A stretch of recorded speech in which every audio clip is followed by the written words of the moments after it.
Hey everyone, Once Bitten here with a battle report. So I brought my Beastlord army out against an Infernal Dwarf army. I've yet to ever play this guy before. I've seen him play in a game or two before this, and I was interested to go against this list because in some ways it seems like it's a really good matchup for me, but in other ways he seems to have a unit that I just don't know how to deal with.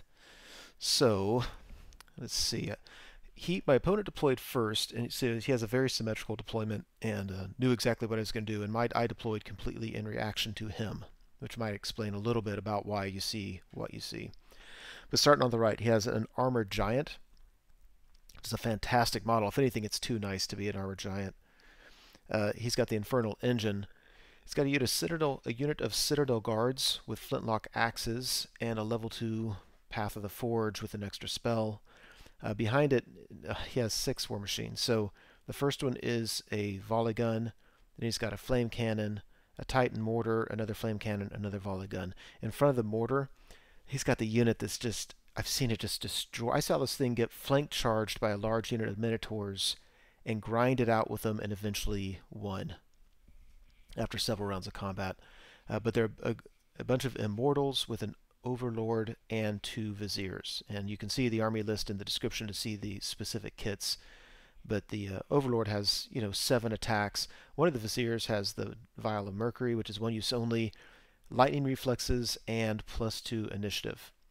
So you go to the key combat and your characters are might be striking first. They're certainly striking before rank and file units, and these initiative 2 dwarfs are now initiative 4 dwarfs.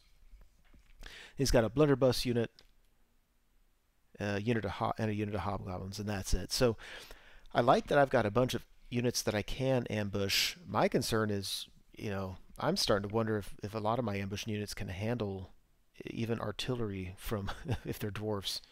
So I scouted with my Mongrel Raiders here on the far left. I'm ambushing with 2 units of 5 Feral Hounds and 2 units of 20 Wildhorns. On the far left, I've got a unit of Gargoyles. I love the idea of these Gargoyles. If they can fly up and get out of line of sight of anything, they should be able to charge on turn 2. So as long as, especially the Hobgoblin unit, doesn't angle outward, these guys are golden. Otherwise, I might have to get a little, change my plans or get tricksy. I've got a Chariot, another Chariot here, and then really what I was most afraid of out of everything in my opponent's list at the start of the game were those 2 flame cannons. And I figured they have a 21.5-inch range total. So I put everything in the corner, and my plan is I'm not going to put my main units within range of those things until they're gone. Because I think they would just eat through a whole unit.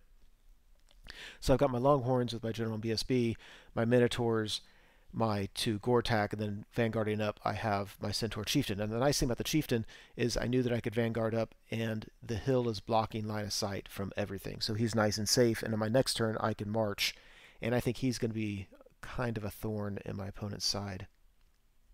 So the plan is to throw the Gortachs forward as fast as possible. I'm not really worried about the Giant. I'm only a little worried about the Infernal Engine. They have a hill blocking them, and I just have a lot of options what to do there. And my Longhorn unit, I can't really move much unless I want to take a flame cannon in the face. So I think it's turn 1 movement. His Hobgoblins turn towards me a little bit. The Hobgoblins turn towards these guys completely, and they shoot at it, or somebody shoots it and kills a single Mongrel Raider. I didn't mind it one bit. We go to Beastord's turn 1, and my Feral Hounds cannot ambush until turn 2. They don't have that special rule, but my Wildhorns can, and of the 2 units, I need a 3-up rerollable, and only 1 came on, which I found just really unfortunate. You kind of need to just, overwhelm him. If you come in one at a time, he can pick on you. So overall, everything looks like this. If you look on the left, I was able to fly my Gargoyles up, and the Hobgoblins can't see them because they're facing the Mongrel Raiders, and the blunderbusses can't see him. Now, the blunderbusses can move and shoot at him, and I'll just have to weather that. But nobody can charge my Gargoyles, which I love. Here, these guys, they come on 10 by 2. They step up, and they have throwing weapons, and I'm hoping, even if I can't kill the flame cannon, if I can kill it, fantastic. But if I can just take a wound or two off, that may be what I need to help me win combat eventually.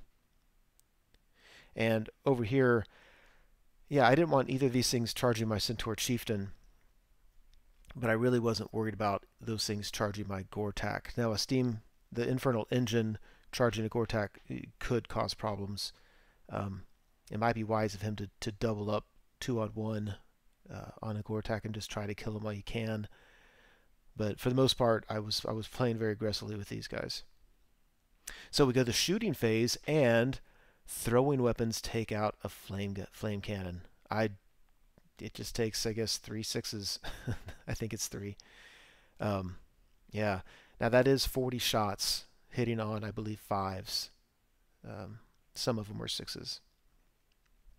All right, so we go to Dwarf's turn 2. He takes his... In the middle of the table, I was really curious what he was going to do with his main unit. That's the unit that... Everything else on the table I'm not really worried about. That one main unit I'm plenty worried about. And he decides to go ahead and move up a little bit and threaten my chariots. He turns the blunderbusses to look at my gargoyles. Over here, he charged the Infernal Engine at one of the Gortach. Again, I'm worried about him holding me up all game. I'm not really worried about losing that. Although basically, if he doesn't kill me in the charge, I can countercharge with another Gortach and my Centaur Chieftain. And I think between all that, I can just kill him. Here on the far left, I just don't really care, to be honest. And so back here during the shooting phase, he turns his Citadel Guard around. He shoots at these guys with a lot of different things. And at the end of the day, yeah, he does a lot of wounds. He does 10.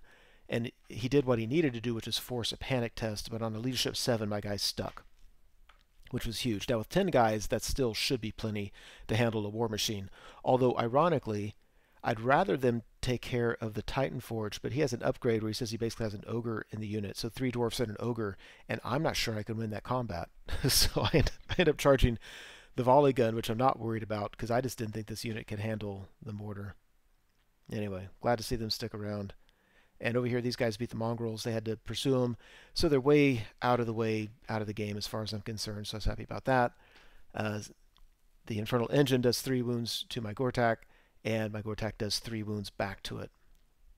And if I think I did 1 wound back to it, and it rolled 3 on the D3 wounds, and I healed a wound back or something like that. I don't know. Whatever. It's 3-3 at the end of the day. So Beast Herd's turn 2. So my other unit of Wildhorns decides to enter the game, and both units of Feral Hounds come on. So you can see top left, Wildhorns, top middle, Feral Hounds. The other Feral Hounds I didn't know what to do with. I didn't want them within 6 inches of anything else. I just didn't see a whole lot of good they were going to do, so I just put them on the far right-hand side just to maybe be available in the future. If you look on the right-hand side, my General's unit, now that flame... Oh, if you look, the Gargoyles charged over the top of everything into his flame gun. So then my General's unit also charged his Giant. So I really like how this game is going at this point. So there's that. These guys, again, I didn't trust them with a mortar, so I decided I'd just risk it, and they just went ahead and charged the volley gun. Over here on the right, yeah, I have 2 Gortachs and a Centaur Chieftain charging the steam engine. The D3 impact hits, strength 6 help. I think this thing's toughness 7. So even the Gortachs have a hard time wounding it, but you know, it only has... It's either toughness 6 with 7 wounds or toughness 7 with 6 wounds. Whatever it is, I'm confident that with all that, I can get it. Let's see, I think this is after combat. The Gargoyles were they took 2 wounds off the flame cannon, but couldn't get the last wound off of it, so I was kind of bummed. And look, there's no wounds missing from the Gargoyles. The blunderbuss unit shot at him and couldn't do a single wound. And over here, yeah, we easily beat the volley gun and overran and missed a charge into this Citadel Guard by an inch. And the truth is, it just doesn't matter if when we get in combat, regardless of who charges, that Citadel Guard unit is going to just absolutely destroy my unit. So, and here on the right hand side, yeah, with all those attacks, we killed the Infernal Engine very, very easily. My General's unit killed the Giant very easily, and I think I got the +1 attack and armor piercing combo off on them. So they just reform, and then my Minotaurs are just kind of hanging out almost not trying to keep them in reserve, but they're kind of in reserve back here. Infernal Dwarf, turn 3. In the middle, his main unit charges a Chariot. His blunderbusses in the top left turn to shoot at that ambushing unit, and his Citadel Guard charge the my unit of Wildhorns that has been diminished. So there's that. I know he's going to win it. I just don't care. He's going to win that, and nothing I can do about it. The Titan Mortar, the thing I didn't charge, dropped a mortar and killed just a whole bunch of my Longhorns. At this point, I'm really regretting my decision not to charge it. Maybe if I couldn't kill it, I would have at least held there and it wouldn't have been able to shoot. So over here on the left, his blunderbusses open up and they kill some. I think they kill 4. 3, 6. Yeah, they killed 4. So they didn't even cause a panic test. And over here, yeah, these guys wasted my mind. They tried to catch me. I ran a ton, and he didn't run hardly any, which means he actually is a fairly easy charge for my general's unit. Now remember, a lot of Beast Herd's units, if they're charging your flank or rear, they get Swift Stride. So I'm movement 5 with Swift Stride charging the rear of that unit, and that gets me away from his general's unit, which I like. After combat, the Gargoyles take the last wound off the flame cannon. They're opened up to charge anything I want. We go to Beast Herd's turn 3. So charges all the way around. If you look at the top left, ambushing unit charges one unit there, his volley gun, which I think I should win very, very easily. My Chariot charges the rear of the blunderbuss unit. I'm hoping just to hold them up for a while. I don't think he has a chance of finishing them in the long run. Feral Hounds and Gargoyles charge the Titan Mortar. And yeah, we make this charge, and I charge them in the rear, so there's no doubt about it, I'm going to win this. And I'm far enough away from my opponent's general's unit. That's the one unit I'm scared of. I'm especially scared with this unit, to put this unit in with them. So I'm glad that I'm far away from them and still yet able to get some points. After combat, yeah, the Wildhorn unit couldn't do anything to the volley gun. You gotta be kidding me. It couldn't do anything to it. The Chariot wins combat, does like 5 wounds total, did pretty good. My opponent was steadfast and he stuck, but on a steadfast roll he still couldn't reform. So I thought that was kind of funny. And over here we did 3 wounds to the Titan Mortar, so we killed the Dwarfs, and I guess he still has an Ogre left, but yet he only has 1 wound left. I'm not sure exactly how that's supposed to work. And over here, yeah, we pursued his unit just to make sure I was plenty far away from my opponent's general's unit. Got all those points. We go to Infernal Dwarf, turn 4. The only unit he has left, he has 2 units that could be moved. One in the top left corner, the Hobgoblins do this long ball charge into the flank of my Wildhorns, and they make it. So that's a combat I thought that easily should have gone my way, and now it's going to turn against me. And his general's unit just kind of starts marching towards my lines. Yeah, there's that.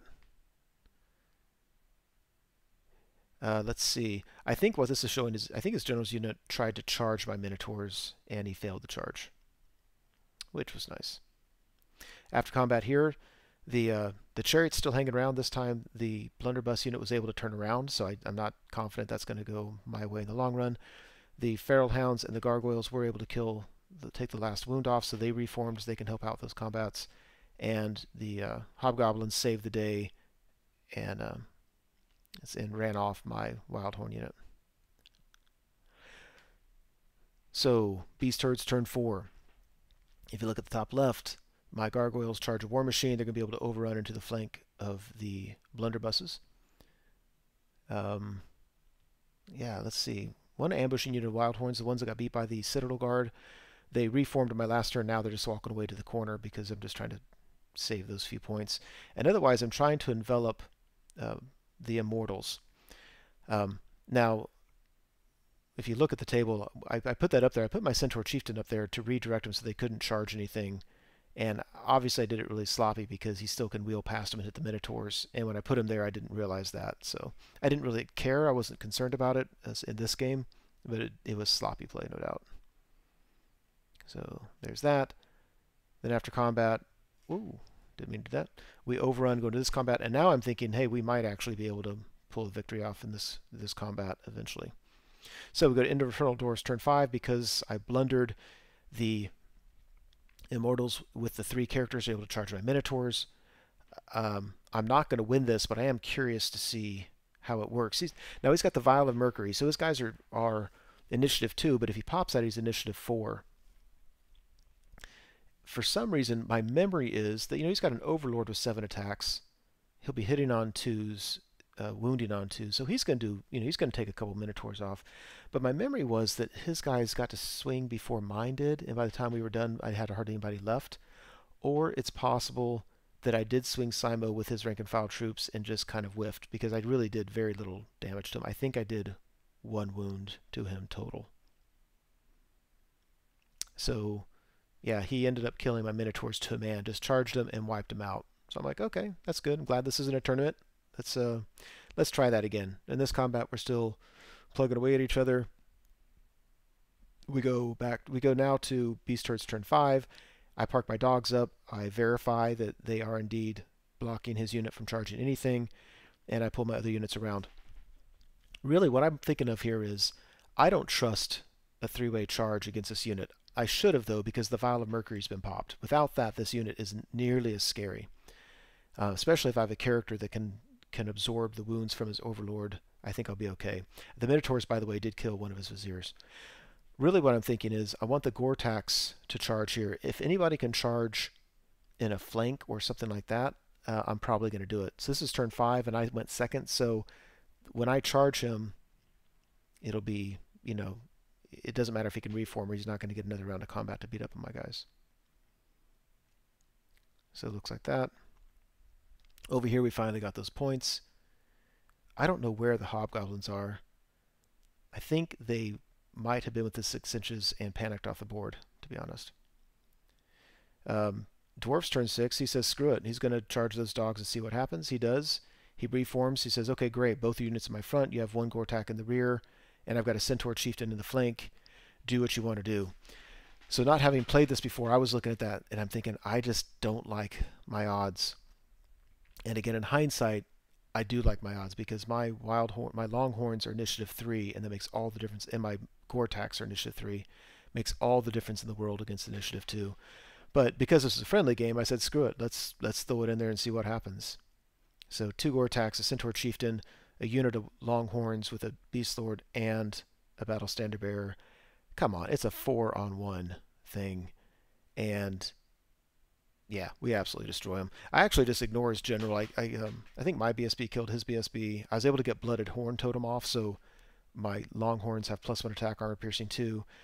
So his BSB was easy to kill. His other Vizier was easy to kill. His rank and file troops they were just a fly. I did several more wounds than I needed to totally demolish the unit. The only guy he had left was his general. He was on an auto break. I pursued with all 4 units and easily chased him down.